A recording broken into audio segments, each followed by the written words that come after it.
So last lecture में मैंने कहा था कि हम थोड़ा सा सारा कुछ मैनुअली करने के बजाय हम वाइब कोडिंग करेंगे। वाइब कोडिंग का मतलब ये है कि फ्लो सारा कुछ हम डिस्कस करेंगे, लेकिन थोड़ी सी स्पीड बढ़ाने के लिए हम कोड जनरेट करवाएंगे यूजिंग एआई टूल्स। उसका एक फायदा होगा, रियल टाइम डेवलपमेंट में बहुत ज्यादा फास्ट डेवलपमेंट आजकल हो गई है यूजिंग द एआई टूल्स। अभी बंदा कोई एआई यूज नहीं करता ना, तो मार्केट में उसे बेवकूफ समझा जाता है कि यार एक काम जो आपको एआई करके देगा, why are you actually sitting along के आप सारा कुछ वो काम खुद करें। लेकिन मैं आपको ये रिकमेंड करूंगा कि मैं सिर्फ वो वाला पार्ट एआई की तरफ जाऊंगा जिसमें मुझे लग रहा है कि यार रेपिटेटिव टास्क है, इस पे टाइम जाया हो रहा है, एक ही चीज हम डिस्कस कर चुके हैं, हमें कॉन्सेप्ट को आता है। जो कॉन्सेप्ट आपको पहले नहीं पढ़ाया उसके लिए हरगिज एआई की तरफ नहीं जाऊंगा। उसकी रीजन ये है कि आप लर्निंग स्टेज पे you have to actually take the things like you are doing it at your own. तो जो काम रेपिटेटिव है, जिनका हमें अंदाजा है कि ये यूं होने उनके लिए हम वाइब कोडिंग करेंगे। और वाइब कोडिंग का मतलब यही है कि you are building some product using AI या टूल्स लाइक चैट जीपीटी। तो आप अपना कोड उनसे भी जनरेट करवा रहे हैं साथ साथ अलॉन्ग विद राइटिंग। सबसे पहले बैकएंड को मैं रन करता हूँ। बैकएंड को रन करने के लिए इस वक्त मैं जिस फोल्डर में खड़ा हूँ, थोड़े टाइम के लिए ना मैं फ्रंट एंड पे नहीं जाऊंगा, मैं सिर्फ बैकएंड पे रहूंगा, ताकि मुझे एटलीस्ट एक एपीआई बना लूँ। एपीआई बनाऊंगा तो उसे फ्रंट एंड में इंटीग्रेट करूंगा। तो वैसे फ्रंट एंड तो आप सारे फ्रंट एंड डेवलपर हैं, आपको आता ही है। तो मैं let's focus on the API. So मैं इस वक्त खड़ा हूँ किसमें, ई कॉमर्स के फोल्डर के अंदर, क्लाइंट का फोल्डर है। Now let me come out of that folder, एक फोल्डर पीछे जाऊंगा तो मुझे कह रहा है जी कि डी नॉट फाउंड। तो डी नहीं है, ये सी डी है, डॉट डॉट। एक फोल्डर में पीछे चला गया और मैं अब आ गया ई कॉमर्स के फोल्डर के अंदर। अब मैं जाऊंगा इसी के अंदर, दूसरा फोल्डर कौन सा है, बैकएंड का। So I am just moving inside the backend folder C D B S E K backend. और यहाँ पे जाने के बाद मैं इसको भी स्क्रीन क्लियर करूंगा। एंड नाउ मुझे क्या करना है, npm start, and once I start this, my nodemon is actually starting and it is detected that my server is also running. तो लास्ट टाइम हमने ये एनवायरनमेंट वगैरह का सारा वेरिएबल सेट कर लिया था, सब कुछ सेट कर लिया था। अब मैं सर्वर के अंदर आता हूँ और सर्वर के अंदर आके मेरे पास एक एंड पॉइंट बना हुआ है विच इज हेलो वर्ल्ड। मैं टेस्टिंग के लिए थंडर क्लाइंट यूज करता हूँ और आपने भी यूज कर लिया है, अभी तक तो आपको अंदाजा हो ही चुका है। इस थंडर क्लाइंट पे आए और इसके जो हिस्ट्री है वो क्लियर कर दें ताकि हम सारा कुछ फ्रेश से करें, और ये जो एक्टिविटीज़ हैं वो भी क्लियर कर दें ताकि हम बिल्कुल फ्रेश प्रोजेक्ट के लिए सारा कुछ फ्रेश करें। यहाँ पे कलेक्शंस हैं वो भी ख़त्म कर दें, या एनवायरनमेंट्स हैं वो भी ख़त्म कर दें। अब मैं जाता हूँ यहाँ पे एक कलेक्शन बनाता हूँ। कलेक्शन का मतलब ये है कि देखें, ई कॉमर्स की वेबसाइट में हम प्रोडक्ट्स के एंड पॉइंट्स बनाएंगे, create product, delete product, update product, और ये 4-5 एंड पॉइंट्स। तो प्रोडक्ट के एंड पॉइंट्स अलग होंगे, फिर यूजर होगा, create user, update user, delete user. तो बजाय इसके कि हम सारा कुछ मिक्सअप करें, हम कलेक्शंस बना लें ताकि यूजर से रिलेटेड सारे एंड पॉइंट अलग फोल्डर में जाएं, प्रोडक्ट से रिलेटेड सारे एंड पॉइंट अलग फोल्डर में जाएं। तो मैं यहाँ पे एक कलेक्शन बना लेता हूँ, क्या, PRODUCT प्रोडक्ट। तो अब मैं जितनी भी यहाँ पे इसे करूँगा, लेट्स सपोज न्यू रिक्वेस्ट। तो अब मैं बजाय यहाँ पे जाने के, इस बटन पे क्लिक करने के, मैं कलेक्शंस में जाऊँगा। कलेक्शन का मतलब फोल्डर्स। अब मेरी सारी रिक्वेस्ट एक फोल्डर में मैनेज होंगी ताकि मैं बाद में आसानी से, तो इस प्रोडक्ट में जाऊँगा और यहाँ इन 3 डॉट्स पे क्लिक करके यहाँ पे कहूँगा न्यू रिक्वेस्ट, और इस रिक्वेस्ट को नाम दे दूंगा क्या, क्रिएट प्रोडक्ट। मतलब ये है कि अब मैं एक ऐसी एपीआई कॉल करूंगा इसके अंदर जो क्या करेगी, प्रोडक्ट को क्रिएट करेगी। ठीक है, इसको बंद कर दें और अब यहाँ पे वापस आ जाए और इसको भी बंद कर दें। हाँ, टेस्टिंग के लिए जरा मैं पहले एक जस्ट आपको थोड़ा सा वो दे दूं। टेस्टिंग के लिए मैं किस एंड पॉइंट को हिट करूंगा, लोकल होस्ट और सिर्फ स्लैश को। तो यहाँ पे सिंपल करूंगा LOC local HOST host colon 3000, because मेरा सर्वर किस पे चल रहा है, 3000 पे चल रहा है। और गेट रिक्वेस्ट डाल के भेजूंगा कि if everything is fine it is giving me hello. इसका मतलब है my server is perfectly running. Now मैं इसको कर देता हूँ बंद और यहाँ पे आता हूँ। अब बुनियादी तौर पे मैं यहाँ पे ना बहुत सारी चीज़ें, बहुत सारे एंड पॉइंट्स बनने हैं और हर एंड पॉइंट का एक डेफिनेटली कॉल बैक फंक्शन होना है, और ये कॉल बैक फंक्शन बहुत ज़्यादा ग्रो कर सकता है। तो एक जो एक्सपर्ट्स का और डेवलपर का रिकमेंडेड फोल्डर स्ट्रक्चर है जिसको मुझे फॉलो करना है, और आपने भी उसी को फॉलो करना है कि हम हर चीज़ को अलग अलग फोल्डर में प्रॉपर ऑर्गेनाइज तरीके से मैनेज करेंगे। आप सारा कुछ एक सर्वर की फाइल के अंदर करें, दैट इज स्टिल फाइन, कोई इशू नहीं है। लेकिन जो जो आपका प्रोजेक्ट ग्रो करेगा, बड़ा होगा, तो मेंटेनेबिलिटी का एक इशू होगा, आप मेंटेन नहीं कर पाएंगे कोड को, सारा कुछ मैसअप होने का खदशा है, मिक्सअप होने का खदशा है। तो इस वजह से मैं क्या कर रहा हूँ, यहाँ पे सिंपल देखिए, मेरे पास 3 आप रूट फोल्डर में आए अपने बैकएंड के रूट फोल्डर में, और आप 3 या 4 फोल्डर्स बना लें पहले ही एडवांस में, डे 1 पे बैकएंड के अंदर। नंबर 1 इस पे बना लें जी आप कंट्रोलर, बैकएंड पे दोबारा क्लिक करें, दूसरा फोल्डर बना लें आप ROUTES राउट्स, और तीसरा फोल्डर बना लें आप MODELS models, controllers, routes, models, और एक और फोल्डर बना लें जिसको आप नाम दे दें कन्फिग। जब भी आप बैकएंड का प्रोजेक्ट बनाएं, आंखें बंद करके ये 4 फोल्डर बना लें, क्योंकि हम जितने भी काम करेंगे हम कोशिश करेंगे हम इन्हीं फाइलों में करें, ठीक। और ये अब इसको हम कहते हैं, इस तरह से आप काम करेंगे तो आपके प्रोजेक्ट स्केलेबल होगा। स्केलेबल का मतलब ये है कि अगर आप फ्यूचर में कोई भी बड़ी एनहेंसमेंट या चेंज या कोई अपडेशन या अपग्रेडेशन करते हैं, तो इस फोल्डर स्ट्रक्चर में आपने चीजें ऑर्गेनाइज की होंगी, तो that would perfectly be scaled up, that can be scaled up बड़े लेवल पे भी जाके। इसके अलावा आप बहुत सारे फोल्डर, यानी 4-5 फोल्डर और बनाने हैं, अगर आप यहाँ करना चाहते हैं तो यहाँ पे आप मिडल वेयर भी कर सकते हैं। मिडल वेयर का फोल्डर WARE, मिडल वेयर्स का फोल्डर भी बना लें। सो कन्फिग, अभी तो मैंने ये भी नहीं बताया कंट्रोलर्स में क्या होगा, उधर तो आपने सवाल नहीं पूछा, क्या होगा जितने भी कंपोनेंट्स तो इनपुट आउटपुट देनी। बेसिकली मिडल वेयर भी एक फंक्शन ही है, एक special kind of a function है। अब वो फंक्शन कहाँ एग्जीक्यूट करना है, ये जब जब मैं चलूंगा तो बताऊंगा, अभी जस्ट इसको समझे। और इसके बाद जी कन्फिग एक, कंट्रोलर, मिडल वेयर और राउट्स, फिलहाल ये 4 फोल्डर क्रिएट कर लें, इसके बाद में हम डिटेल से बात करेंगे बाकियों के। अब ये जो काम आप कर रहे हैं ना, इस पर्टिकुलर लाइन में ऐप डॉट गेट, गेट में आप एक राउट दे रहे हैं और राउट के अगेंस्ट आप कोई लॉजिक परफॉर्म कर रहे हैं, कोई फंक्शन एग्जीक्यूट कर रहे हैं। तो इस पूरी की पूरी पोर्शन ऑफ कोड में 2 काम हो रहे हैं। पहला काम ये हो रहा है कि राउटिंग इन्वॉल्व हो रही है। राउटिंग का मतलब आप राउट बता रहे हैं कि यार अगर स्लैश पे कोई रिक्वेस्ट आए तो उस रिक्वेस्ट के अगेंस्ट ये लॉजिक परफॉर्म कर दो।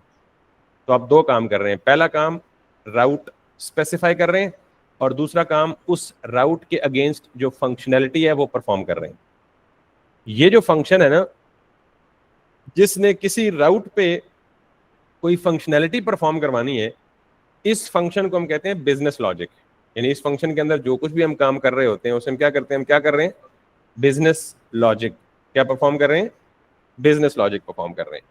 और ये जो काम हो रहा है ना, dot gate, dot put, dot post, dot delete, इस पोर्शन को हम कहते हैं, ये हो रही है राउटिंग। तो अभी सर्वर की फाइल के अंदर ही 2 काम हो रहे हैं, राउटिंग प्लस बिजनेस लॉजिक। मैं इन दोनों को अलग अलग करना चाहता हूं। मैं राउटिंग को, क्योंकि देखें अभी तो एक एंड पॉइंट है ना, जब अज्यूम करें कि ई कॉमर्स के केस में मेरे पास 25, 2 दर्जन या 3 दर्जन एंड पॉइंट्स होंगे, तो सारे के सारे एंड पॉइंट्स पे इस तरह मिक्स करना बहुत ज्यादा मेसी हो जाएगा। दैट्स, तो मैं बिजनेस लॉजिक को पहले यहां से सेपरेट करता हूं, और सिंपल ये जो कंट्रोलर फोल्डर है ना, ये इस काम के लिए। So you have to write your all business logics inside the controller file. मिसाल के तौर पे ये बिजनेस लॉजिक मुझे सपोज अभी सिर्फ हेलो वर्ल्ड लिखना है, मैं यहां से पूरा का पूरा फंक्शन कट कर रहा हूं और कंट्रोलर्स के अंदर जा रहा हूं, और कंट्रोलर्स के अंदर मैं सपोज कर रहा हूं कि मैं प्रोडक्ट्स की लॉजिक लिखूंगा। क्या लिखूंगा, प्रोडक्ट्स की लॉजिक। तो मैं यहाँ पे कंट्रोलर का नाम दूंगा PRODUCTS, products dot controller dot JS। आप इसे सिर्फ प्रोडक्ट डॉट JS भी कह सकते हैं, लेकिन फाइल के नाम में कंट्रोलर लिखने का मतलब यह है कि नाम से ही पता लग जाएगा ये फाइल किस टाइप की है, और जो फंक्शन आपने वहां से कट किया वो एज इट इज यहां पे लिख दे। अब मुझे इस फंक्शन को कॉल तो यहीं पे करवाना है, तो बेहतर है कि मैं इस फंक्शन को क्या करूं, एक्सपोर्ट कॉन्स्ट, मिसाल के तौर पे मैं कहूं जी कि get all DUCTS, gate all product. मैं ये अज्यूम कर रहा हूं कि ये फंक्शन जब चलेगा तो ये क्या करेगा, डेटाबेस से सारे के सारे प्रोडक्ट्स उठा के वापस लाएगा। क्लियर। अब मैं चूंकि यहां से एक्सपोर्ट भी कर रहा हूं, और एक्सपोर्ट किस नाम से कर रहा हूं, गेट ऑल प्रोडक्ट्स। तो मुझे बताएं कि सिर्फ एक प्रोडक्ट का रिसोर्स, यानी डेटाबेस में मेरी लिस्ट ऑफ प्रोडक्ट सेव हुई है, तो मैं उनके उसके ऊपर कौन कौन से ऑपरेशन कर सकता हूं? Get all product, get single product, delete product, update product, create product. मैंने कम से कम प्रोडक्ट्स के ऊपर 5 ऑपरेशन परफॉर्म करने। तो क्या बेहतर नहीं है कि मैं एक प्रोडक्ट का कंट्रोलर है, इसमें 5 ऑपरेशन एडवांस लिख दूं और सब में ना मैसेज जनरल दे दूं? इसको मैं कहूँ हेलो वर्ल्ड के बजाय कि जब ये फंक्शन कॉल होगा तो ये करेगा गेट ऑल प्रोडक्ट्स, और जब ये फंक्शन कॉल होगा तो मैं कहता हूँ जी for example create new product. Create को पहले करते हैं क्योंकि पहले मतलब जस्ट कोई भी सीक्वेंस हो सकता है, doesn't matter at all, just extra के। तो मैंने 2 फंक्शंस डिफाइन किए और दोनों फंक्शंस को मैंने एक्सपोर्ट कर दिया। एक है क्रिएट न्यू प्रोडक्ट, ये जब कॉल होगा, अच्छा मैं अब रेस्ट डॉट सेंड के बजाय क्या लिखूंगा, रेस्ट डॉट जेसन, और यहाँ पे जो प्रॉपर रिकमेंडेड फॉर्मेट है मैसेज दिस। ठीक है जी। तो इसका मतलब है कि जब भी कोई रिक्वेस्ट, इसको कहें जी हेलो वर्ल्ड के बजाय क्रिएट न्यू प्रोडक्ट, और इसे कहें जी गेट ऑल प्रोडक्ट। यहां तक समझ गए? तो कम से कम कितने प्रोडक्ट, कितने ऑपरेशन परफॉर्म होने हैं? 5। और ये हर एक के साथ, यूजर के साथ भी होना है, ऑर्डर के साथ भी होना है, पेमेंट के साथ भी होना है, तो इसलिए हम सर एक ही दफा जी जी। सर ये मैसेज का क्या फंक्शन है? देखें, जब भी आप ऑब्जेक्ट पास करते हैं ना, तो ऑब्जेक्ट में की और वैल्यू के फॉर्म में इंफॉर्मेशन स्टोर होती है। तो ये मैसेज कुछ भी नहीं है, यहाँ सिर्फ एमएसजी लिख दें, एबीसी लिख दें, सिर्फ ये है कि की, जब इस मैसेज को कहीं गेट करना, ये डिस्प्ले करना पड़ेगा, तो मैं इस वेरिएबल से करूंगा ऐसे। तो ये एक ऑब्जेक्ट का की नेम है, ये उसकी की वैल्यू है। अभी के लिए कुछ नहीं है, जस्ट मैसेज देगा हेलो, मतलब जब ये वाला मेथड कॉल करेंगे तो ये आपको ये वाला पूरा ऑब्जेक्ट रिटर्न करेगा, जब ये वाला फंक्शन कॉल करेंगे तो ये आपको ये वाला पूरा ऑब्जेक्ट रिटर्न करेगा। ठीक है,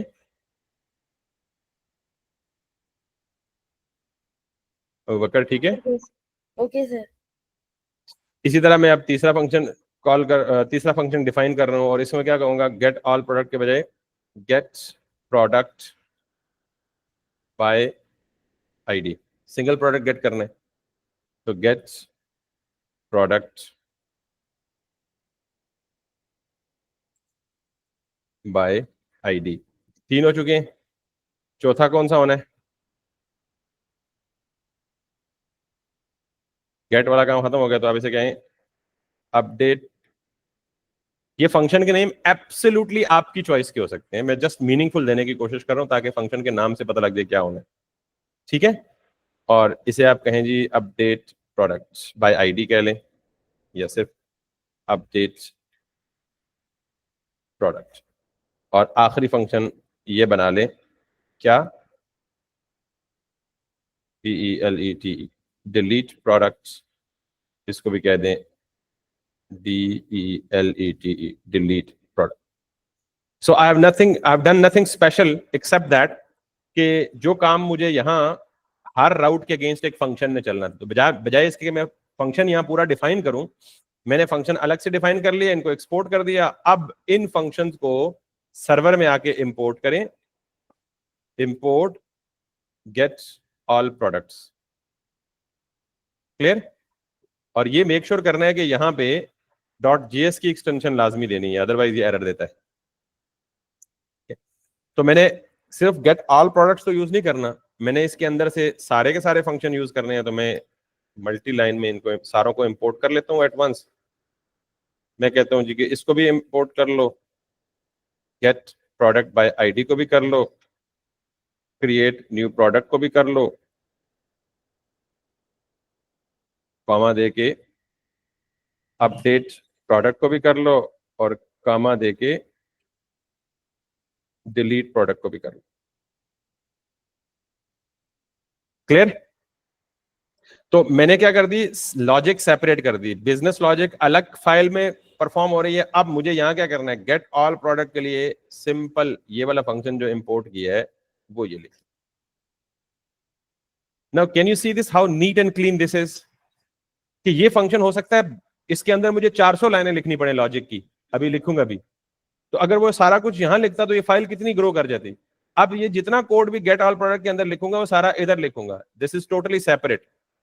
और ये मुझे एक, अब जब स्लैश पे कोई रिक्वेस्ट आएगी तो गेट ऑल प्रोडक्ट चलेगा, जब स्लैश या स्लैश को ना रखें, स्लैश प्रोडक्ट्स को कर लें, PRODUCTS। जब सिंगल प्रोडक्ट लेना है तो क्या करेंगे, गेट प्रोडक्ट बाय आईडी, तो इसे क्या कहेंगे, PRODUCTS, प्रोडक्ट्स स्लैश आईडी। जब कोई बंदा एक सिंगल प्रोडक्ट लेगा, आईडी पास करेगा, तो आईडी हम यूआरएल पैरम्स में पास करेंगे ना, तो यूआरएल पैरम्स में वेरिएबल भी तो देना होता है, ठीक है। इसके बाद तीसरा एंड पॉइंट आप क्या करें, क्रिएट न्यू प्रोडक्ट, तो आप क्या कहेंगे जी, स्लैश प्रोडक्ट्स स्लैश न्यू कर दें। ये राउट तो आप खुद बना रहे हैं इसलिए आपकी अपनी मर्जी के नाम हो सकते हैं। तो इसके अगेंस्ट कौन सा फंक्शन कॉल करना है मुझे, क्रिएट न्यू प्रोडक्ट वाला। फिर अपडेट प्रोडक्ट करना है तो slash products slash update. Update भी क्या करना है, बेसिकली आईडी की बेस पे करना है, तो आप सिंपल ये काम यूं कर सकते हैं, वंस अगेन आईडी। लेकिन फिर फर्क कैसे होगा, ये तो और ये दोनों सेम है, सेम एंड पॉइंट तो नहीं हो सकते। तो फर्क ये होगा कि यार भाई जब गेट ऑल प्रोडक्ट करने हैं तो गेट रिक्वेस्ट होगी, गेट प्रोडक्ट बाय आईडी करना है तो ये भी गेट प्रोडक्ट होगी, जब क्रिएट न्यू प्रोडक्ट करना है तो ये कौन सा होगा, आपको पता है ना, न्यू प्रोडक्ट क्रिएट करने के लिए, न्यू प्रोडक्ट क्रिएट करने के लिए इंफॉर्मेशन भी भेजेगा फ्रंट एंड वाला, तो पोस्ट रिक्वेस्ट होनी है। अपडेट करने के लिए कौन सी रिक्वेस्ट होनी है, शाबाश, पुट। तो पुट के लिए तो अब आप ये कह सकते हैं यार कि ये वाला यूआरएल और ये वाला यूआरएल सेम है, भाई ये तो सेम है लेकिन पीछे मेथड डिफरेंट है, एक पुट है और एक गेट है। लेकिन अगर इसमें मसला किया तो हम फिर चेंज कर लेंगे, लेकिन फिलहाल ये मसला इसे नहीं करना चाहिए। क्लियर। आखिरी चीज रह गई है और ये भी क्या है, स्लैश प्रोडक्ट स्लैश आईडी, और इसके अगेंस्ट फंक्शन कौन सा कॉल होना है, डिलीट वाला, और यहां पे मुझे क्या लिखना है, डिलीट। क्लियर। तो एक प्रोडक्ट को डेटाबेस, यानी ये पूरा क्रड ऑपरेशन हो गया ना। अभी यहां पे मुझे लॉजिक लिखनी है अंदर, लेकिन मुझे फंक्शन कॉलिंग का तो आ गया पता, पूरा CRUD operation, create new product, get all product, get single product, update product, delete product. तो ये हर रिसोर्स पे कम से कम ये 5 ऑपरेशन परफॉर्म होते हैं। अब मैं जरा अपनी एपीआई को टेस्ट कर रहा हूं कि सिर्फ इस लेवल पे मुझे सिर्फ ये मैसेज ही दिखाएगा, लेकिन मुझे ये क्लियर हो जाएगा कि क्या राइट मैसेज, राइट कॉल पे राइट मैसेज मिल रहा है या नहीं मिल रहा है, जस्ट फॉर टेस्टिंग सेक। तो let me open it again, create new product. Create new product के लिए कौन सी रिक्वेस्ट होनी चाहिए, पोस्ट की, किस एंड पॉइंट पे होनी चाहिए, slash PRODUCTS, products slash new. ये हमसे कोई डेटा एक्सपेक्ट कर रहा है, but let's not first of all send data, हमें सिर्फ एंड पॉइंट पे मैसेज ही चेक करना है ना। तो ये चेक कर लेंगे स्लैश प्रोडक्ट्स स्लैश न्यू, ये यही है ना यहाँ पे पोस्ट के लिए, स्लैश प्रोडक्ट्स स्लैश न्यू। तो ये किसको कॉल करेगा, create new product. Can you see this, create product. इसका मतलब है ये एंड पॉइंट हमारा सेव हो गया है। अब जब भी हम कुछ चेंज करेंगे एंड पॉइंट यही रहेगा, दोबारा बार बार एंड पॉइंट नहीं करेंगे। इसको कॉपी करें, इसको बंद करें, और प्रोडक्ट्स की कलेक्शन में एक न्यू रिक्वेस्ट बनाएं और इसको नाम दे दें get all PRODUCTS products. Enter press करें, ये गेट ऑल प्रोडक्ट्स, इसके लिए ये दें, और ये सिर्फ कौन सा एंड पॉइंट है, स्लैश प्रोडक्ट्स, ये वाला पहला वाला स्लैश प्रोडक्ट्स, और गेट रिक्वेस्ट है। कैन यू सी दी, इसका मतलब है ये भी ठीक काम कर रही है। इस एपीआई को भी बंद कर दें। अब ये देखें, दोबारा जब भी करनी पड़ेगी आप सिर्फ यहाँ इस पे क्लिक करेंगे तो ये रिक्वेस्ट ऑलरेडी आप सेंड कर सकते हैं। अब मुझे तीसरी रिक्वेस्ट चाहिए, कौन सी चाहिए, न्यू रिक्वेस्ट करें और get product by ID, enter press कर दें, और इस पे भी क्या करें, यूआरएल यही डालें, लेकिन साथ में कोई आईडी पास कर दें, सपोज 15। ये भी गेट रिक्वेस्ट है, तो गेट रिक्वेस्ट से ये पहचानेगी कि स्लैश प्रोडक्ट स्लैश आईडी के 3 राउट्स हैं, slash product slash ID, slash product slash ID, slash product slash ID. फर्क कैसे करेगा? गेट, पुट और डिलीट की बेस पे। तो मैं पहले क्या कर रहा हूँ, गेट, तो ये स्लैश प्रोडक्ट स्लैश 15, कौन सा एंड पॉइंट हिट होगा? Get single product, get product by ID. ठीक है, ओके। इसको भी ये कर दें, नई रिक्वेस्ट क्रिएट करें, new request is gonna be delete product, enter करें। कौन सा फंक्शन होगा? डिलीट। एंड पॉइंट क्या होगा? एग्जैक्टली वही, हिट करें डिलीट प्रोडक्ट। ये देख रहे हैं आइकन भी साथ साथ चेंज कर रहा है कॉरेस्पॉन्डिंग। इसका मतलब हमारी डिलीट की एपीआई भी ठीक चले। ये सिंपल एपीआई है, वो अलग बात है कि एपीआई रिस्पॉन्ड कोई नहीं करी, जस्ट हेलो वर्ल्ड का मैसेज रिप्रेजेंट करिए। लेकिन मैं एक प्रोजेक्ट का स्ट्रक्चर सेटअप करना बता रहा हूं ताकि हम बड़े प्रोजेक्ट को बड़ा इजीली मैनेज कर पाए। आखिरी चीज एंड पॉइंट यही होगा, लेकिन वंस अगेन न्यू रिक्वेस्ट और अपडेट बाय आईडी, और डिलीट बाय आईडी होना चाहिए इसका नाम। Let me rename it, delete bye ID और अपडेट बाय आईडी। ठीक है, और अपडेट बाय आईडी में यही होगा एंड पॉइंट, लेकिन यहां पे क्या हो जाएगा? पुट हो जाएगा और मैसेज क्या आएगा? Update product. Let's do that. 1 2 3 4 5 end point हमने बैकएंड में बनाए, 1 2 3 4 5, और 5 एंड पॉइंट्स को हिट करके टेस्ट कर लिया। द ब्यूटीफुल पार्ट इज कि we have separated the concerns. Business logic एक ही जगह होनी है सारी, रिक्वेस्ट एंटरटेनमेंट एक ही जगह होनी है सारी, और अब मैं अगला स्टेप करूंगा कि राउटिंग एक अलग फाइल में होनी है। यानी अभी तक राउटिंग इधर ही हो रही है सर्वर में, तो मैं क्या करूंगा? राउटिंग को भी अलग कर दूंगा ताकि राउटिंग अलग हो, बिजनेस लॉजिक अलग हो, और रिक्वेस्ट हैंडलिंग। तो सर्वर का काम सिर्फ क्या होना चाहिए? रिक्वेस्ट रिसीव करे और आगे वो किसी दूसरी फाइल को डेलीगेट कर दे के राउटिंग तुम करो, राउटिंग वाले को भेजेगा, राउटिंग वाला किसके भेजेगा? बिजनेस लॉजिक को भेजेगा। तो यूं इस तरह बड़ी जबरदस्त किस्म की कम्युनिकेशन पैटर्न बनेगा हमारा। यहां तक कोई सवाल है तो बता दे। No sir. ओके, तो पहले मैं अभी ना आज के लिए राउटिंग को सेपरेट नहीं कर रहा, आज के लिए मैं इधर ही बिजनेस लॉजिक, क्योंकि जाहिर है वो सारा कुछ फोल्डर स्ट्रक्चर में आप कंफ्यूज हो जाएंगे। लेकिन या बात मेक श्योर कीजिएगा कि हमने राउटिंग को सेपरेट करना है, क्योंकि देखिए अभी 5 एंड पॉइंट्स हैं सिर्फ किसके लिए? प्रोडक्ट्स के लिए। जब मैं यूजर हैंडलिंग करूंगा तो 5 किसके लिए बनेंगे? यूजर्स के लिए। जब ऑर्डर्स के लिए करूंगा तो 5 किसके लिए बनेंगे? जब पेमेंट करूंगा तो 5 किसके लिए बनेंगे? तो can you see this file is still going to be very long. So I have to actually keep the server file as minimal as possible. And I have to keep everything in a separate file in a way that is highly manageable and maintainable. I believe यहां तक कोई सवाल नहीं है, तो मैं आगे बढ़ता हूं, जरा बिजनेस लॉजिक परफॉर्म करके दिखाता हूं। बिजनेस लॉजिक का मतलब ये है कि आपने डेटाबेस में कोई नए प्रोडक्ट इंफॉर्मेशन को भेजना है, डेटाबेस से ऑल प्रोडक्ट्स इंफॉर्मेशन को लेना है, या डिलीट करना है या अपडेट करना है। यही हमारी बिजनेस लॉजिक है, डेटाबेस से कम्युनिकेशन। तो अब यहां से तो सारा काम डन हो गया, आप इधर आ जाएं। पहले फंक्शन में आपको क्या करना है? यूजर से इंफॉर्मेशन लेनी है और मोंगोडीबी में भेजनी है। उसके लिए कितने स्टेप्स हैं? Step number 1, database connectivity. तो डेटाबेस कनेक्टिविटी के लिए वापस आए और यहां हमने एक कॉन्फ़िग का फोल्डर बनाया है। आपको पता है ना, डेटाबेस से कम्युनिकेशन करने के लिए आपके सर्वर और डेटाबेस को कनेक्ट करना बनता है, जो ही काम जो हम पहले कर चुके हैं ऑलरेडी। तो कॉन्फ़िग के फाइल के अंदर हमें एक फाइल बनानी है जिसको हम कह देंगे जी db.js। अब आपको पता है कि डेटाबेस से कनेक्टिविटी के लिए हम क्या यूज करते हैं? मोंगूज। सो मोंगूज तो हमने इंस्टॉल नहीं किया हुआ, लिहाजा लेट्स कम बैक और let's go to yes MongoDB. Database एक दफा इंस्टॉल करते हैं, मोंगूज तो लाइब्रेरी है ना, डेटाबेस इंस्टॉल है, उसको दोबारा नहीं करना। ठीक है, so now let's do the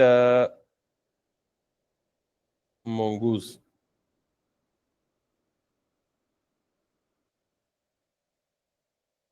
ये आपके पास दो लाइनें हैं, लेकिन हम इन दो लाइनों को जरा फंक्शन में करेंगे। पहले मैं लाइनों को एज इट इज पेस्ट कर देता हूं और यहां पे जाके मैं कहता हूं npm और mongoose। और मैं चूंकि रिक्वायर वाला सिंटैक्स यूज नहीं करता तो मैं क्या कहूंगा, import mongoose from mongoose। और मैं चूंकि जाहिर है कनेक्ट इधर करूंगा, लेकिन इस फंक्शन को कहीं और, इस कनेक्शन को कहीं और यूज करूंगा, तो मैं कहूंगा जी एक्सपोर्ट कॉन्स्ट कनेक्ट db और दिस एक फंक्शन बना लिया, और that is going to be async function. और उस एसिंक फंक्शन के अंदर हम ये कर लेते हैं अवेट दिस। और यहाँ पे आप लोकल होस्ट लिख सकते हैं या 127.0.0.1, ये भी लोकल होस्ट को ही पॉइंट आउट कर रहा है, ठीक है। और दूसरा, आप जो मोंगो डीबी के साथ कनेक्ट करेंगे, वो मोंगो डीबी किस पोर्ट पे चल रहा है इस केस में, 27017। तो आप जाके मोंगो डीबी कंपास पे चेक कर लें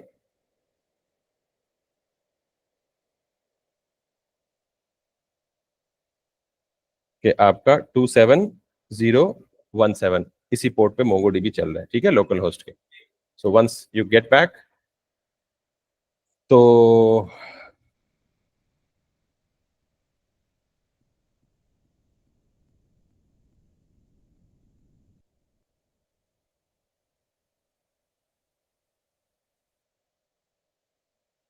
और अगर आप चाहें जरा ज्यादा प्रोफेशनल अंदाज में मोंगोडीबी का कनेक्शन चाहें, तो आप सिंपल, इस डॉक्यूमेंटेशन ने तो बहुत ज्यादा सिंपल काम किया हुआ है, आप थोड़ा सा जाके, अगेन मैं कहता हूँ कि जी चैट जीपीटी पे जाएं। अगेन जो काम मैं करूंगा इंतहाई केयरफुली, आप हर एक एक एक लफ्ज, एक एक चीज समझनी है, फिर आपके करना है, ठीक है।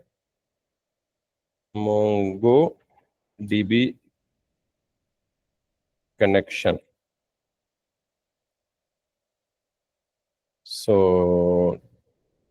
आपने सिंपल यहाँ जाना है, मोंगूज इंस्टॉल कर लिया आपने, और यहाँ पे जाके सिंपल ये वाला फंक्शन यूज करना है। सो इसने ये वाला काम किया है, यहां से ये वाला काम, यानी लिखा उसने फंक्शन ही है, लेकिन उस फंक्शन में कुछ एक्स्ट्रा चीजें कर दी हैं जो मैं आपको बताता हूँ या एक्सप्लेन करता हूँ क्या है। इसको भी आप हटा दें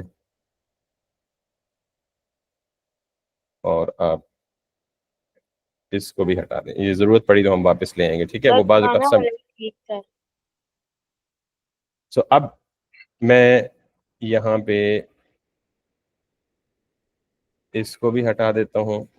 एक दो चीजें जो नई हैं वो आपको बताना मकसूद है, और इसको भी हटा देता हूँ।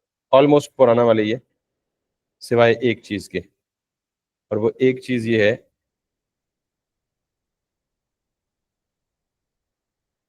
कि आप सिंपली इसे कट करें और इसकी को थोड़ी सी इंफॉर्मेशन को यहाँ पे लॉग कर दें।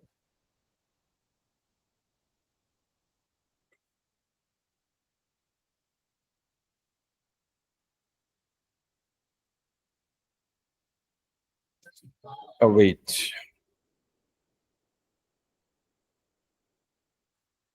तो खास फायदा नहीं हुआ क्योंकि उसने कुछ एक्स्ट्रा चीजें दी हैं विच आई डोंट लाइक, तो मैंने वो रिमूव कर दी हैं। एक ब्रैकेट कम है। सिर्फ एक चीज इसमें उसने दी है, वो ये दी है कि यहाँ पे मुझे मोंगो डीबी का यूआरआई देना होता है। यूआरआई का मतलब क्या है कि जो मोंगो डीबी के डेटाबेस का एड्रेस है, ठीक है। और वो कैसे लेना है, यहाँ पे आप जाएं, वैसे तो उसने खुद दिया हुआ था पहले मैनुअली, तो मैंने यहाँ पे जाके, इसको जाके आपने यहाँ पे करना है एडिट कनेक्शन, और ये लिखी हुई है आपकी profile, Mongo dB colon local host 27017, ठीक है। आपने ये वाली लाइन एज इट इज लिखनी है, but I don't know how to copy this, तो मैं उसे मैनुअली लिख देता हूँ, या यहाँ पे जो इसने लाइन लिखी हुई है ना वो भी वही है। अब जो बात बताने की मकसूद है, जिसके लिए मैंने तरद्दुद किया है, वो ये है कि हमने कहा था कि जितनी भी हमारे पास सेंसिटिव डिटेल्स होंगी वो कभी भी हम कोड में डायरेक्टली एक्सपोज नहीं करेंगे, यानी एक्चुअली ये एड्रेस इधर आना था, ठीक है। तो हमने बेसिकली ये जो नहीं डॉट ई की फाइल बनाई थी ना, एक ही यूज करेंगे। डॉट ई की फाइल मैंने आपको कहा था जितने भी इन्वायरमेंट वेरिएबल्स हैं वो हम यहाँ रखेंगे। तो हम यहाँ पे क्या लिखेंगे, जो यहाँ पे वापस आए और इधर आके ये पेस्ट करें और इसके पीछे लगाएं इक्वल और यहाँ पे लगा दें MongoDB URI। बताता हूँ। अब बेसिकली ये एनवायरमेंट वेरिएबल अगर आपने लास्ट लेक्चर देखा हो तो हमने ऑलरेडी बनाया हुआ, तो ये सवाल उस दिन का था, आज का नहीं, ठीक है। तो एक मुझे ये पूरा कर लेने दें फिर मैं। एनवायरमेंट वेरिएबल को यूज करने के लिए आपको ये दो चीजें भी चाहिए, ये दो चीजें। अब यहाँ पे आके आपने क्या करना है, प्रोसेस डॉट env डॉट और env में जाके ये MongoDB URI, इसकी जरा फिलॉसफी को समझें। मैंने ये कोड लिखना है और मैंने ये कोड लिखकर गिटहब पे पुश कर देना है। गिटहब पे हो सकता है मैंने पब्लिक की हो, या अगर पब्लिक ना भी की हो तो मेरे 4 मजीद दोस्त हैं, उन 4 दोस्त वो चारों कोलैबोरेट कर रहे हैं उस एक प्रोजेक्ट में। तो इसका मतलब है कि आपने जब कोड गिटहब पे पुश कर दिया तो आपके जितनी भी सेंसिटिव डिटेल्स हैं, जितनी भी प्राइवेट डिटेल्स हैं, वो सारी की सारी आपकी पूरी टीम को पता लग गई। आपके इस पूरे प्रोजेक्ट में जितने भी पासवर्ड्स यूज होने हैं, जितनी भी मेल कॉन्फ़िगरेशंस यूज होनी है, जितनी भी डेटाबेस की कॉन्फ़िगरेशंस यूज होनी है, these all are sensitive pieces of information. और आपकी पूरी की पूरी एप्लीकेशन इन वेरिएबल्स पे डिपेंड करती है, इस पीस ऑफ डेटा पे डिपेंड करती है। मिसाल देता हूं, अगर आपकी पूरी की पूरी ऐप डेटाबेस यूज कर रही है तो डेटाबेस का लिंक ही नहीं है, तो आपकी पूरी की पूरी ऐप डिपेंड किस पे कर रही है, या आपका पूरा का पूरा वर्किंग एनवायरनमेंट डिपेंड किस पे कर रहा है, एक वेरिएबल की वैल्यू पे, विच इज MongoDB URI। अब जब यही वेरिएबल नहीं होगा या मिसिंग होगा तो आपकी बाकी एपीआई तो बाकी ऐप तो काम ही नहीं करेगी। तो एनवायरनमेंट वेरिएबल्स उन वेरिएबल्स को कहते हैं जो एक्चुअली आपकी एप्लीकेशन को सक्सेसफुली चलने के लिए एनवायरनमेंट प्रोवाइड करते हैं। उसमें पासवर्ड हो सकता है, उसमें पोर्ट एड्रेस हो सकता है, उसमें डेटाबेस का यूआरएल हो सकता है, उसमें आगे चल के हम पढ़ेंगे एपीआई की प्राइवेट कीज वो हो सकती हैं, उसमें सीक्रेट की हो सकती हैं, उसमें ऑथेंटिकेशन के लिए JWT के सीक्रेट्स हो सकते हैं। वो जितनी भी हसास या सेंसिटिव इंफॉर्मेशन होती है वो हम एक सेपरेट एनवायरनमेंट की फाइल में। अब जब हम गिटहब पे ये कोड पुश करते हैं ना, तो ये .env की फाइल को हम इग्नोर की लिस्ट में डालते हैं, गिट इग्नोर की लिस्ट में। जब हमारा सारा कोड पुश हो जाता है तो हमारे एनवायरनमेंट की फाइल किसी के साथ शेयर, तो वो कोड अगर कोई ले भी लेगा, उस कोड को अगर कोई चलाएगा तो वो हमारी प्राइवेट डेटाबेस को, हमारी प्राइवेट मेल को यूज नहीं कर सकेगा, उसको फिर अपने एनवायरनमेंट वेरिएबल डिफाइन करने पड़े। That's kind of like privacy and security to keep all these environment variables in a separate file. Clear होगी ये बात? तो अब अगर मैं इसको दोबारा यानी ये मैंने बना लिया, फंक्शन बना लिया DB कनेक्ट के नाम से, और उस DB कनेक्ट को मैंने एक्सपोर्ट डिफॉल्ट कर लिया।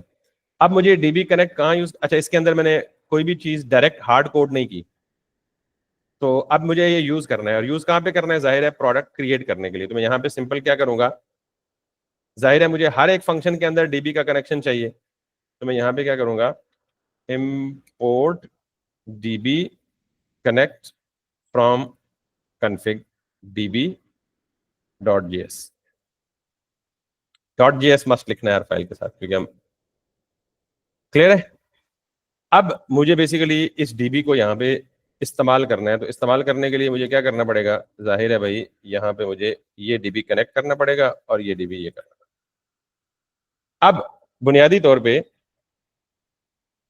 आपको क्रिएट प्रोडक्ट के लिए भी DB कनेक्शन चाहिए, गेट ऑल प्रोडक्ट के लिए भी DB कनेक्शन चाहिए, गेट प्रोडक्ट बाय आईडी के लिए भी DB कनेक्शन चाहिए। तो इसका मतलब आप हर जगह अलग अलग ये फंक्शन कॉल करते रहेंगे, ये बेहतर है या ये बेहतर है कि आप जब सर्वर जो ही रन हो तो साथ फौरन DB कनेक्ट कर ले और वो DB बार बार आपको कनेक्ट करने की जरूरत हर जगह ना पड़े। तो बजाय इसे यहाँ पे कनेक्ट करने के, एक तरीका ये है, this is the one way. दूसरा तरीका ये है कि आप इस DB कनेक्शन की फाइल को कहाँ पे जाके ले जाएं, यहाँ पे रूट फाइल में,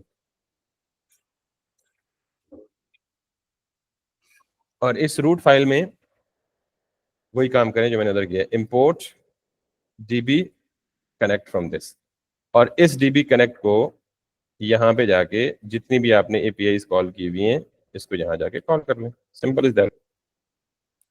अब अगर आप देखें तो हमारा डेटाबेस सक्सेसफुली कनेक्ट हो गया है और ये कनेक्शन की इंफॉर्मेशन लॉग कर रहा है। Can you see this? मैंने कहा जी कि जब कनेक्ट हो जाए डॉट देन जो भी कनेक्शन की इंफॉर्मेशन है मोंगोज, और उसको क्या कर दे, कंसोल लॉग कर दे, तो ये कंसोल लॉग में वो सारी की सारी इंफॉर्मेशन को डिस्प्ले कर रहा है। ठीक है, तो हम बजाय अगर ये इंफॉर्मेशन चाहिए तो लॉग कर दें, अदरवाइज यहाँ सिंपल स्ट्रिंग इंफॉर्मेशन डाल दें कि db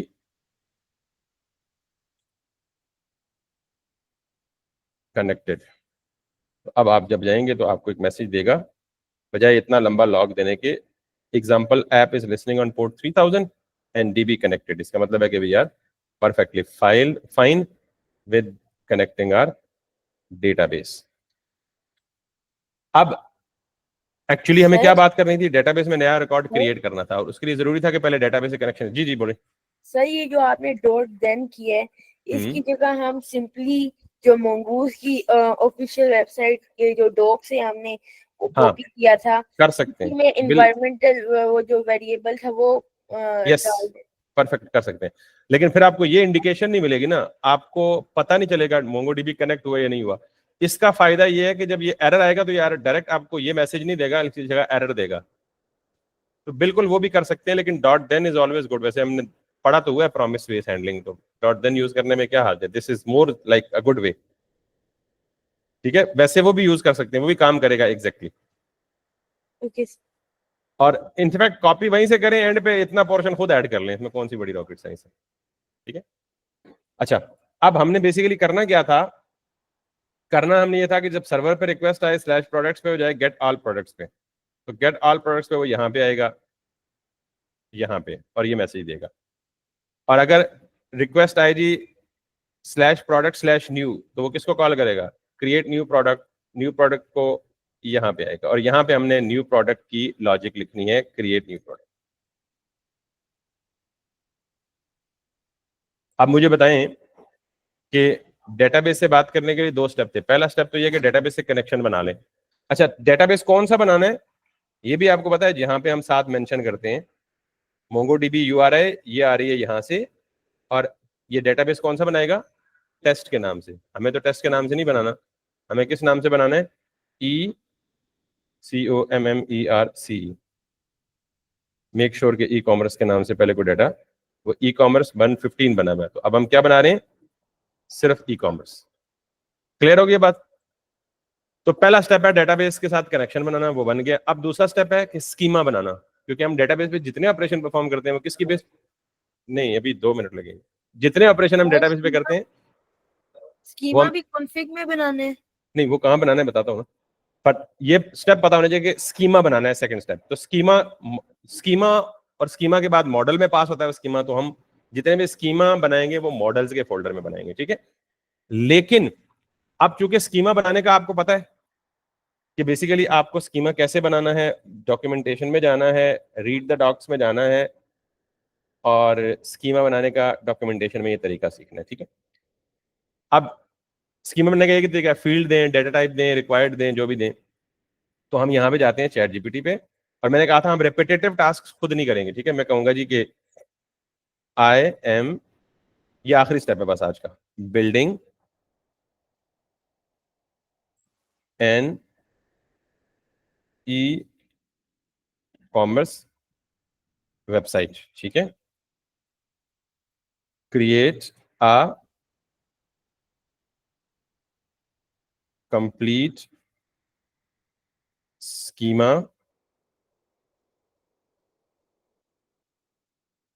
for full fledge e-commerce system that has all the fields any professional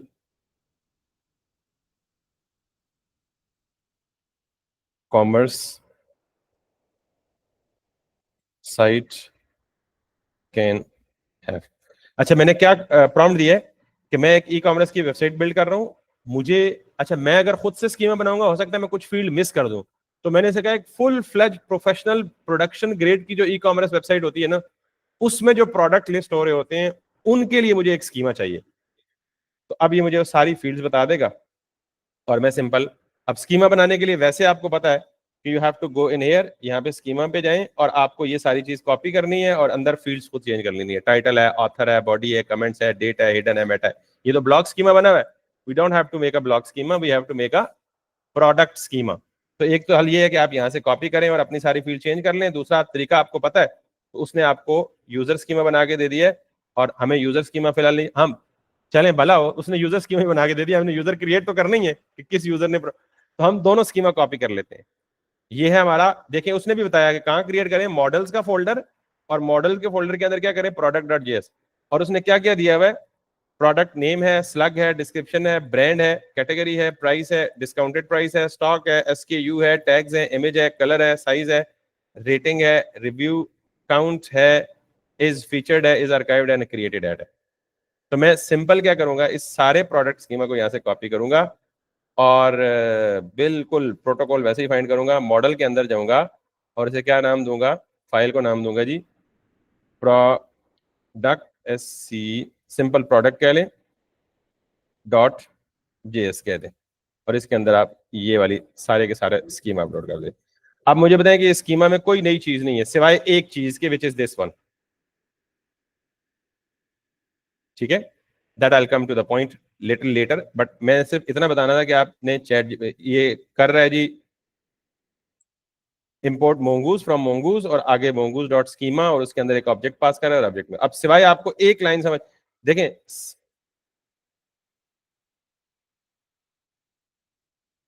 अच्छा मे बी आपको इसमें कुछ इश्यूज हो कुछ फील्ड में, जैसे ये है टैग्स के आगे स्क्वायर ब्रैकेट में स्ट्रिंग क्यों है, स्क्वायर ब्रैकेट में स्ट्रिंग क्यों है, तो I will explain it in a much more detail tomorrow. तो आज के लिए बस इतना ही, सिर्फ एक काम और करते हैं एडिशनल के, दूसरा स्कीमा जो उसने दिया है ना, हम उसको भी लेवरेज कर लेते हैं और इसको भी हम यूज कर लेते हैं यहाँ पे। Like let me go to this,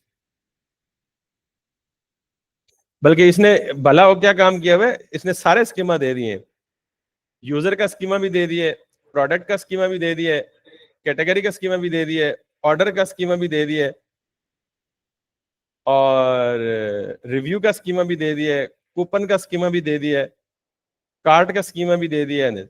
so I am only stopping it in here कि पहले हम इस एक स्कीमा को समझ लें कि जैसे हमें ये तो पता है नेम उसकी डेटा टाइप स्ट्रिंग होनी है, ये भी पता है स्ट्रिंग, ये भी पता है स्ट्रिंग, नंबर भी पता है, नंबर भी पता है स्ट्रिंग, ये स्ट्रिंग अरे क्या है स्क्वायर ब्रैकेट में ये नहीं पता हमें, फिर कैटेगरी के आगे ये रेफरेंसेस क्या है ये भी नहीं पता हमें अभी तक, और फिर ये जो इस तरह से डेटा टाइप देते हैं बगैर स्ट्रिंग के बजाय एक ऑब्जेक्ट, ये क्या है, इस स्कीमा फॉर्मेशन को कल समझेंगे। और फिर हम पहले सिर्फ प्रोडक्ट के स्कीमा को इंप्लीमेंट करके फिर जो जो जरूरत पड़ेगी हम साथ साथ इसको क्या करते रहेंगे, बाकी स्कीमा साथ साथ करते रहेंगे। तो कल हमने इस स्कीमा को समझना है और फिर सिर्फ प्रोडक्ट के सारे CRUD ऑपरेशंस को कंप्लीट करना है। So tomorrow's lecture is important, please try not to miss that.